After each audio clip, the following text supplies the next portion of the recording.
maybe at board level, emancipating your managers and training your managers to deal with these difficult situations.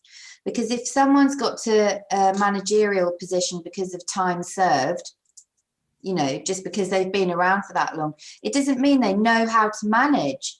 It's a different skill to knowing how to build or rebuild a car, and then suddenly someone's in charge of the workshop and they've got 20 people underneath them.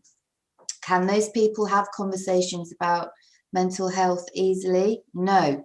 So, but every single employee is a human being who's got vulnerabilities.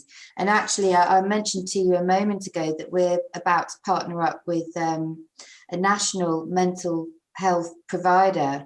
They do counselling. They're qualified therapists, psychotherapists and psychiatrists who deal with critical points in people's lives, and how we can bring that together with occupational health and bridging that gap between HR training, mental health at the sharp end, occupational health in the middle, and how we can support employers with that, because it feels like there's a piece of the jigsaw missing. Yeah, it definitely is. And I was smiling a lot because I agreed with everything you said. You know, the approach that we take, the strategy that we take is the whole top-down strategy, as you've said, like equip and educate and train.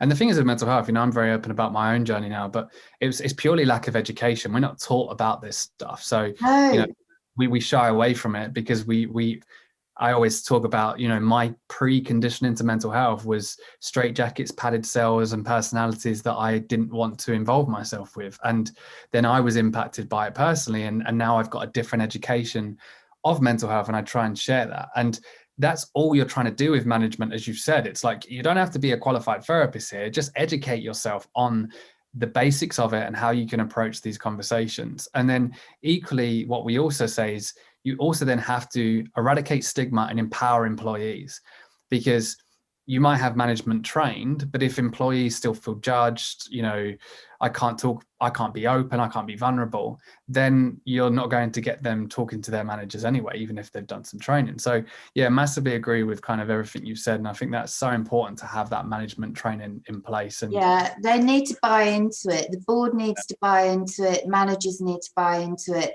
you know. And if you want to be entirely brutal and not talk about it being about caring about your workforce, just look at your bottom line. You know, it's as black and white as that. So you will have less absenteeism, you will have better productivity, your employees will be marketing for you, your business will benefit if you look after your employees properly. So if you're not going to do it because you feel you should from your heart as an ethical decision, it's a good business decision.